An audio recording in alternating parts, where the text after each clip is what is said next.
Ayan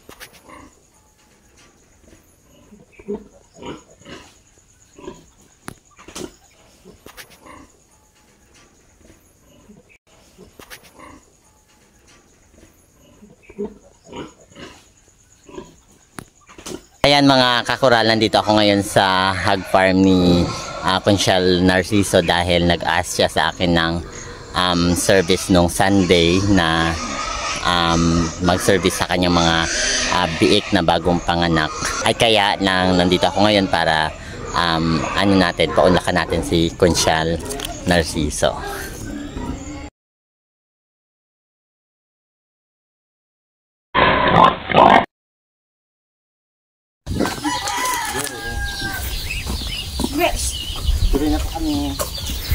At ayan na mga kakural, bababa na kami ng kasama ko at ang caretaker ng Narciso's Hog Farm. At ang hog farm pala na ito mga kakural ay medyo malayo sa highway at matarik ang daan.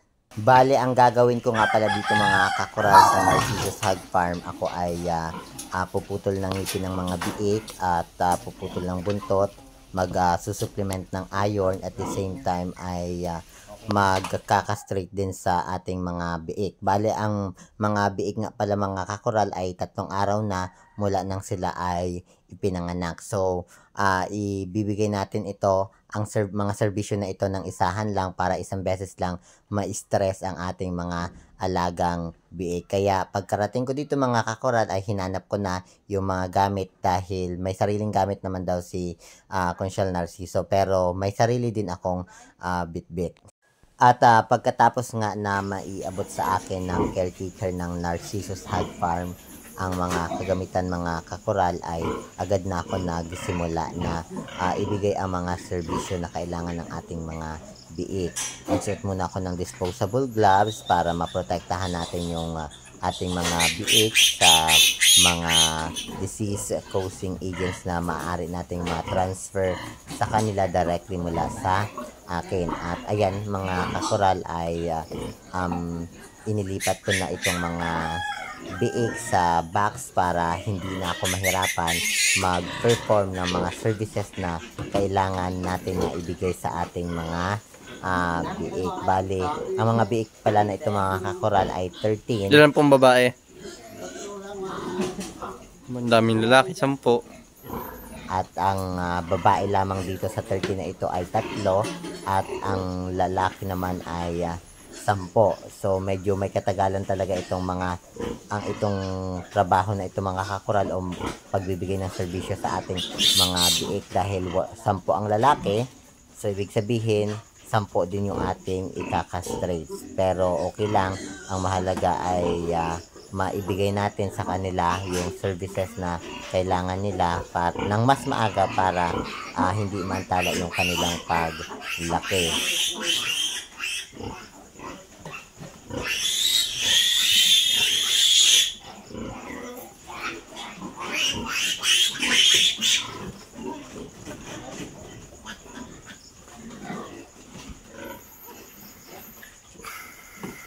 At after ko na mailipat ang mga biik mga kakural sa box ay nagsimula na ako mag-set up ng aking mga gamit na kakailangan sa pag-perform ng iba't ibang services sa ating mga biik. Nag-prepare ako ng alcohol, nag-prepare ako ng bulak, nag-prepare ako ng iron. At the same time ay handa ko na rin yung nipper para sa pamputol ng ngipin, gunting para sa pamputol ng buntot at blade para sa pagkakastrate. At naglagay na din ako dyan mga kakural ng bulak na may alcohol. Ang una ko nga palang pinerform mga kakural ay ang pagpuputol ng ngipin. Inuna ko muna yung mga babae. Bale, 8 ngipin pala yan mga kakural ang aking pinutol sa ating mga biik, 4 sa taas at 4 din sa baba. So medyo may kalakasan na itong mga biik natin mga kakural at yung na-disturb kasi sila kaya ganyan ang kanilang behavior lumalaban. So after ko na putol ang ngipin mga kakural ay nag-inject na din ako ng iron sa ating mga biik. Mahalaga mga kakural na mag-inject ng iron sa ating mga biik 3 araw simula nung sila ay maipanganak. So, pwede ninyo siyang panoorin dito sa aking YouTube channel kung ano ba ang kahalagahan, bakit kailangan natin mag-inject ng iron sa ating mga biik 3 araw. Mag-scroll up and down lang kayo mga kakoral sa aking YouTube channel. Makikita ninyo yung aking video regarding sa iron supplementation sa ating mga biik. So, after ko nga mga kakoral na mag-inject ng iron ay sinunod ko na ang pagpuputol ng buntot at nilagyan ko of course yan ng betadine kasi yan lang yung available ni Conchal Narciso dyan sa kanyang farm.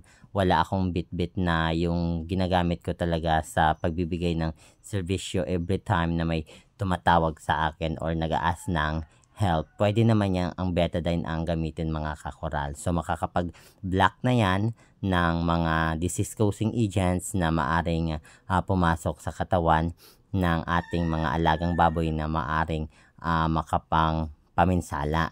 So after kong perform yung mga activity na yun mga kakoral ay sinunod ko pa yung dalawang babae. So hinahanap ko sila kasi nga 'di ba sabi ko sa inyo kanina, yan ay 13, tatlo lang yan dyan ang tatlo lang babae. babae at ang lalaki naman ay 10. Same thing lang rin yung ginawa ko mga kakoral at pinutol ko lalaki ang man yung pinutulan mo kanina. Pinutol ko ang buntot at pinutol ko ang yun. pinutol ko yung ngayon may dugo eh. So yan, sinunod ko na mga kakoral ang mga lalaki. So same lang rin yung aking ginawa. Pinutol din yung ngipin at pagkatapos kong magputol ng ngipin mga kakoral ay yan, nagsimula na akong mag-castrate. Bale, ano pala ito mga kakoral? Double incision yung aking pinerform na pagka-castrate. At kung kayo ay may tanong about sa castration mga kakoral, you can also watch my video sa aking YouTube channel about castration. So gumawa na ako ng content dyan. Mag-scroll up and down lang kayo sa aking YouTube channel at makikita ninyo kung paano mag-castrate sa ating mga biik. So 3 araw yan mga kakoral pero pwede na yan i-castrate ang ating mga biik. Yan, sabi ko kanina, double incision yan. So, ibig sabihin, dalawa ang sugat na ating ibibigay sa ating biik para makuha yung kanilang testes na tinatawag. At after kong mag-castrate mga kakoral, ay pinutol ko na yung buntot. So, same thing lang din yung ginawa ko. Naglagay din ako, of course, ng ating betadine dyan sa ating biik.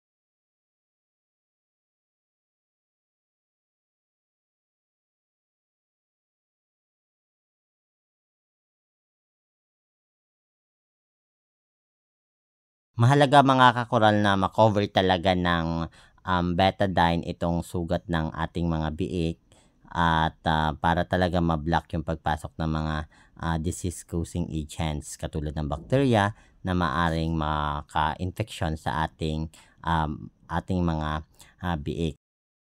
And of course, after ko mag-castrate mga kakoral ay nag-inject na din ako ng iron sa ating biik.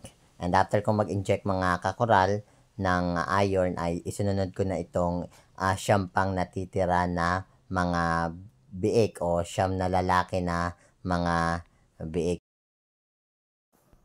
By the way mga kakoral ay hapon nga pala ako dito pumunta sa hog farm ni Conchal Narciso dahil nga nung umaga ay sobrang lakas ng ulan, ang hirap din magbiyahe at the same time madulas ang daan kaya nag-decide ako na hapon na lang ako pupunta at ginawa ko na lang muna yung mga trabaho ko na sana ngayong hapon ko gagawin pero ginawa ko na siya nung umaga.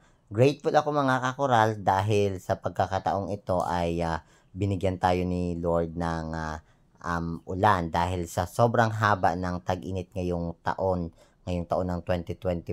Ang haba talaga at talagang sobrang hirap na rin ng supply ng tubig.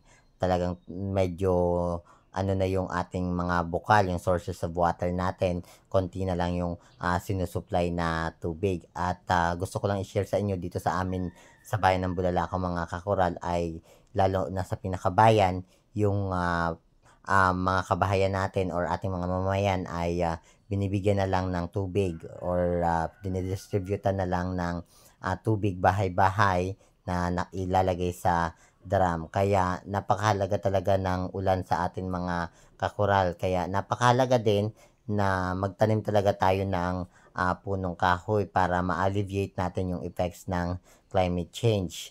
Dahil kung hindi tayo magtatanim ng punong kahoy mga kakorals, malamang sa malamang ay tutuloy-tuloy talaga itong ganitong sitwasyon na ating nararanasan. Kawawa naman ang mga susunod pang henerasyon. Kasi there's no other way talaga mga kakoral to mitigate or alleviate the effects of climate change kundi lang sa pagtatanim ng punong kahoy. Kahit isang punong kahoy lang mga kakoral sa ating mga bakuran ay makakatulong talaga yan para ma-mitigate natin yung effects ng climate change. Mahalaga yung puno mga kakoral. Kung walang puno talaga, wala rin tayong fresh na oxygen na malalanghap. At the same time ay kapag maapektuhan din yung ating supply ng tubig dahil sobrang init na ng panahon. At tayo lang talaga yan mga kakoral ang makakagawa niyan kasi tayo lang yung binigyan ni Lord ng tamang pag-iisip para masolusyonan ang ganitong klase ng problema. Yun mga kakoral, gusto ko lang i-share sa inyo kung gaano kahalaga yung pagtatanim ng punong kahoy. So balik tayo dito mga kakoral sa ating mga services na ibinibigay sa ating mga alagang baboy. So medyo nagkukwentuhan nga pala kami dyan mga kakoral ng aking kasama at ng caretaker ng Narcissus Hog Farm. Pero kita na dyan talaga mga kakoral sa aking muka ay medyo pagod na talaga ako kasi nga ay ang dami kong ginawa nung umaga. Pero dahil kailangan natin maglingkod sa ating kababayan, of course ay ibibigay natin yon dahil ito yung ibinigay sa atin ni Lord na trabaho na pwede nating i-share sa ating kapwa. At ito na mga kakoral, tapos ko nang i-perform ang iba't ibang services sa ating mga biik. At ayan, nagpapadede na si Mami at nakakatuwang tingnan itong ating mga biik na healthy. Kaya this time mga kakoral, yan lamang at babalikan ko yan sila after 3 days. Thank you for watching.